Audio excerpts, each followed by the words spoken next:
Hello friends, अगर आपके घर में भी कोई 10 साल से छोटी बेटी है तो आप भी सरकार से ले सकते हैं 71,82,119 रुपए। ये जानते हैं कि आप इतना पैसा सरकार से कैसे ले सकते हैं। सरकार ने बेटियों के लिए एक ऐसी ही योजना के रूप में सरकारी गुल्लक बनाई है जिसका नाम है सुकन्या समृद्धि योजना। और इसके लिए एक परिवार में 2 बेटियां अपना खाता खुलवा सकती हैं। सुकन्या समृद्धि योजना, इसके लिए आपको किसी भी प्राइवेट या सरकारी बैंक या पोस्ट ऑफिस में जाके एक खाता खुलवाना होगा, जिसमें आप मिनिमम पूरे साल भर में केवल 250 रुपए जमा कर सकते हैं। ये उसकी मिनिमम वैल्यू है। और मैक्सिमम की बात करें तो आप 1.5 लाख रुपए तक जमा करा सकते हैं। आप पैसा कभी भी किसी भी महीने जमा करा सकते हैं। ये नहीं कि आपको हर महीने जमा कराना पड़ेगा या 3 महीने जमा कराना। कभी भी साल में एक बार 250 रुपए तो हर कोई जमा करा ही सकता है और मैक्सिमम उसमें 1.5 लाख रुपए तक जमा हो सकते हैं। अब आपको ये जानना है कि इतना पैसा हमें कैसे मिलेगा, जो मैंने आपको पहले बताया है। तो चलिए उसके बारे में बताते हैं। अब इसके लिए मैंने आपको बताया कि 250 रुपए यदि हम जमा करेंगे तो हमें कितना मिलेगा। यदि हम 1.5 लाख रुपए साल में जमा करते हैं तो कितना पैसा मिलने वाला है। चलो उसके लिए भी बाद में जानते हैं, लेकिन पहले इसके लिए थोड़ा सा ये जान लेते हैं कि आपको पैसा कितने साल तक जमा करना होता है और फिर आपको जो इकट्ठा का पैसा हुआ उस पर कितना इंटरेस्ट रेट मिलती है और आपकी मैच्योरिटी वैल्यू, जो आपने पूरा पैसा जमा किया है वो आपको वहां पे कब मिलता है। तो आपने जैसे अपनी बेटी का खाता खुलवाया है जिसकी उम्र 10 साल से कम हो, तो उसके 15 साल बाद तक आपको पैसा जमा करना है।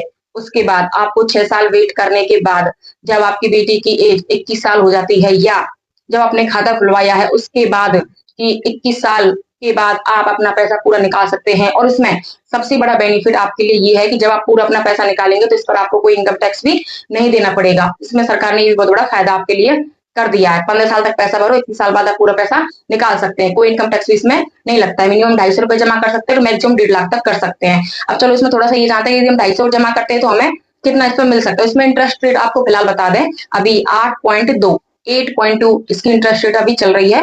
ये सरकार की फ्यूचर में घट भी सकती है, बढ़ भी सकती है। यदि हम 250 रुपए पर महीने जमा कर रहे हैं तो हमारा पूरा 15 साल में हमारा कितना पैसा जमा हो जाएगा, प्लस में हमारा उसमें ब्याज कितना बन जाएगा, और फिर 21 साल में जब पैसा निकालेंगे तो हमारा वो पैसा कितना बन जाता है। तो जैसे अगर आप 250 रुपए पर महीने जमा कर रहे हैं तो आपके जो 15 साल तक आप कैलकुलेटर करके देख लेना, आपके इसमें 45,000 रुपए 15 साल तक जमा हो जाएंगे। 250 रुपए पर महीने जमा करते हैं तो 15 साल में 45,000 रुपए जमा हो जाते हैं, जिस पर हमको इंटरेस्ट रेट 93,653 हमारा ब्याज बन जाता है। तो टोटल 45,000 और 93,653 को यदि हम जोड़ते हैं तो हमारी जो मैच्योरिटी वैल्यू है वो बनती है 1,38,653 रुपए आपको 21 साल बाद इसके मिल जाएंगे। अब जैसा कि मैंने आपको पहले बताया था कि 71,82,119 रुपए आपको मिल सकते हैं सरकार से। उसके बारे में जानते हैं। उसके लिए यदि मैक्सिमम वैल्यू इसमें जो है 1.5 लाख रुपए आप एक साल भर में कर सकते हैं। चाहे उसको मंथली करो, साल में करो, 3 महीने में करो, या आपके ऊपर।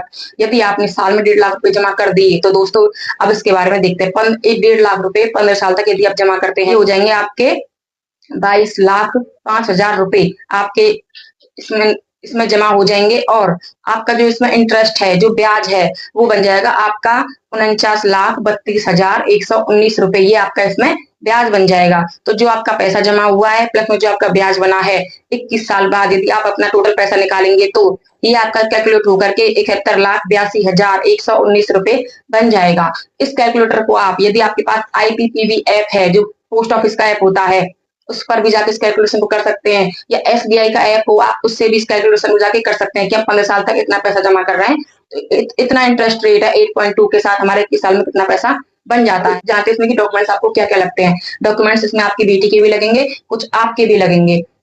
आपके इसमें बता दें, ID प्रूफ लगेगा, आधार कार्ड, पैन कार्ड, कुछ भी हो सकता है। ID प्रूफ आप इसमें अपना ले जाना, प्लस में अपनी बेटी का भी आधार कार्ड लेके जाना है, प्लस में उसका बर्थ सर्टिफिकेट लेके जाना है। वहां से पोस्ट ऑफिस में आपको एक फॉर्म भरा जाता है। आपको फॉर्म भी नहीं भरना पड़ेगा। पोस्ट ऑफिस जो एम्प्लॉय होते हैं वो अपने आप फॉर्म भर देते हैं। वो तो इंतजार करते हैं कि कोई ऐसा व्यक्ति हमारे पास आए जो सुकन्या समृद्धि खाता खुला के। अब उसके बाद बस इसमें मेरा कहना यही है कि ये बहुत ही अच्छी योजना चलाई गई है सरकार द्वारा, और इसमें चाहे कोई प्राइवेट कर्मचारी हो चाहे कोई सरकारी कर्मचारी हो, सभी इसमें लाभ ले सकते हैं, सभी खाता खुलवा सकते हैं। ये बेटियों के भविष्य के लिए, बेहतर सुरक्षा के लिए बहुत ही अच्छा खाता माना गया है। बहुत ही अच्छी योजना है सुकन्या समृद्धि योजना। प्रॉपर मैंने भी पर्सनली अपनी बेटी का खाता इसमें खुलवाया है। आप ज्यादा कुछ नहीं तो हर व्यक्ति 1,000 रुपए तो अपनी बेटी के लिए निकाल ही सकता है, जिससे कि आप उसे उसकी पढ़ाई के लिए या उसकी शादी के लिए कहीं भी कभी भी खर्च कर सकते हैं। हाँ, इसमें एक और डाउट ये उठता है, 18 साल की जब आपकी बेटी हो जाती है तब भी आप पैसा, यदि आपकी 18 साल बेटी हो गई, यदि आप उसकी शादी कर रहे हैं, तो आप शादी के नाम पर भी जितना पैसा आपका जब तक जमा हुआ है, तो आप तब पैसा 18 साल बाद भी निकाल सकते हैं। या आपकी बेटी की 12 हो गई है, 12th क्लास यदि उसने क्लियर कर ली है, यदि आपको हायर एजुकेशन, हायर स्टडी के लिए पैसा चाहिए, उच्च शिक्षा आपको करानी है, तो उसके लिए भी आप जो आपका पैसा जमा हुआ है, उसका 50% आप उसमें से पैसा निकाल सकते हैं, ताकि कि पूरी मैच्योरिटी वैल्यू 21 साल की एज हो जाने पर दी जाती है। यदि आपको मेरी जानकारी अच्छी लगी हो, तो प्लीज़ हमारे चैनल को लाइक करें, सब्सक्राइब करें और ऐसी अच्छी-अच्छी जानकारी की वीडियो मैं अपने चैनल पर लाती रहती हूँ। तो please like, comment and subscribe my channel. Thank you.